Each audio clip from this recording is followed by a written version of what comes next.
Saya ada hari ini karena membaca. Saya ingin memberikan hiburan yang pernah saya terima kepada orang-orang melalui buku. Buku mengajarkan saya bahwa hidup ini memiliki harapan. Dengan membaca, saya tahu bahwa di dunia ini banyak juga orang yang keadaannya sama dengan saya. Buku memperlihatkan kepada saya tentang orang-orang sukses dan mereka bisa mewujudkan impian mereka. Kalimat di atas merupakan ucapan Oprah Winfrey. Ia berhasil keluar dari krisis masa remajanya yang kedinginan dan kelaparan dengan membaca. Oprah Winfrey yang hampir saja meniti jalan menyimpang seperti teman-teman sebayanya di perkampungan yang kumuh. Tekadnya untuk keluar dari kesengsaraan muncul setelah membaca buku tentang kehidupan yang dialami seorang wanita kulit hitam. Saking cintanya terhadap buku, ia tidak hanya memperkenalkan melalui talk show, bahkan ia membuat sebuah klub buku. Semangat inilah yang menimbulkan virus membaca ke seluruh wilayah Amerika. Yang mengejutkan adalah semua buku yang diperkenalkan di talk show pasti menjadi bestseller. Seperti Mao Zedong di Tiongkok, Oprah adalah orang pertama yang mampu membuat sebuah bangsa membaca buku. Pencapaian ini dapat terjadi karena kebiasaannya membaca buku.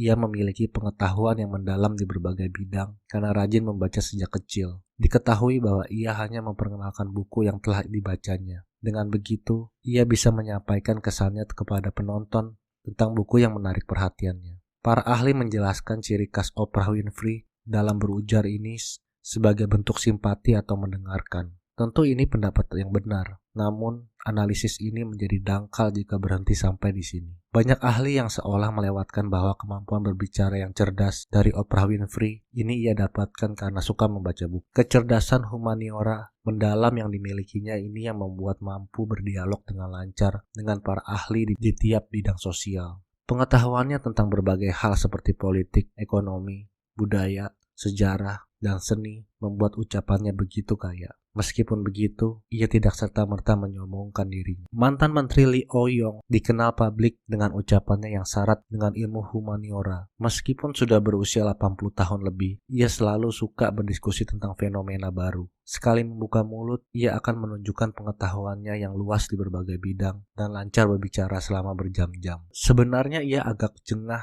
dengan sebutan kata lancar berbicara. Lancar berbicara artinya banyak bicara meskipun tak ada maknanya dan itu sebuah penghinaan. Saya tidak suka kalau ada yang bilang saya banyak bicara. Beliau bukanlah orang yang banyak bicara tanpa ada maknanya. Ucapannya penuh dengan pengetahuan yang dalam di berbagai sisi. Bisa dibilang, beliau adalah pembicara berwawasan luas. Namun, agak sulit untuk mengatakan bahwa warna suaranya bagus. Suara yang sedikit serak menjadi faktor kekurangannya. Meskipun demikian, pengetahuan humanioranya memancar seperti air mancur dan menjadikannya sebagai salah satu cendekiawan hebat di zaman ini. Itulah alasan bahwa orang-orang besar seperti politikus, pengusaha, pejabat, dosen, dan jurnalis tetap mencarinya dan mendengarkan nasihatnya di tengah kesibukan mereka. Demikian pula dengan Dool Kim Yong. Dengan suaranya yang meletup-meletup, ia menunjukkan dengan sempurna pengetahuannya yang komprehensif akan ilmu humaniora. Ia menguasai segala segi, mulai dari filsafat Tiongkok ala Lao Tzu, filsafat modern, Buddha, Kristen,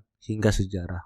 Kepalanya tidak hanya dipenuhi oleh literatur klasik yang sudah kuno. Pemikirannya selalu relevan dengan zaman sekarang. Ia mengambil referensi dari literatur klasik tetapi tetap merenungkan kondisi saat ini. Oleh karena itu, ucapannya membuat pendengarnya juga berapi-api. Mari kita intip salah satu ceramahnya di siaran China is Dull di JTBC. Dinasti Ming akhirnya runtuh dengan membuang-buang sumber daya negara untuk memperbaiki bangunan ini. Saya bisa masuk ke sini karena mereka sendiri yang membuat masalah hingga akhirnya memanggil saya. Kenapa saya harus bertengkar dengan tembok besar Tiongkok? Ini sia-sia. Saat ini dinasti Qing pun tak ada lagi wilayah Huaiji, yaitu perbatasan Tiongkok dan bangsa barbar. Kawasan yang terbagi menjadi dalam dan luar benteng bukanlah Tiongkok. Menempatkan tentara dan mengirimkan pasukan militer hanyalah kemubaziran yang sia-sia. Pertahanan negara tidak terbentuk dengan ini. Dool ceramah dengan berapi-api menjadikan tembok besar Cina sebagai contoh pemborosan sumber daya negara dan bukan lambang kekuatan negara. Ia tidak berhenti sampai di situ. Negara kita pun saya rasa tidak akan pernah berhasil dengan upaya mengkonfrontasi dan membangun tembok antara utara dan selatan.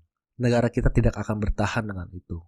Kita harus mengubah konsep utara-selatan dan meruntuhkan tembok yang ada. Apa itu tembok panjang? Semua tembok itu harusnya kita lenyapkan. Bangsa ini harus merobohkan tembok utara-selatan dan meneriakkan perdamaian.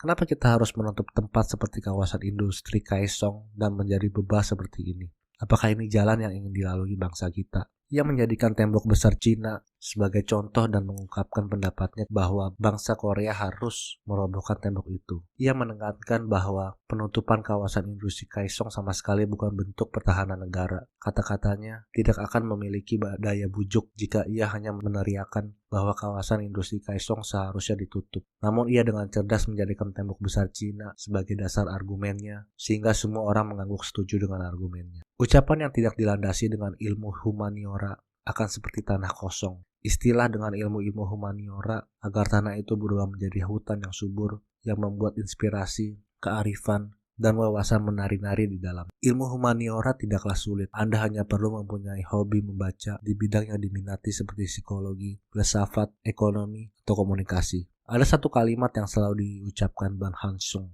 Anda akan dapat berlari jauh dengan terus belajar. Kalimat yang bagus untuk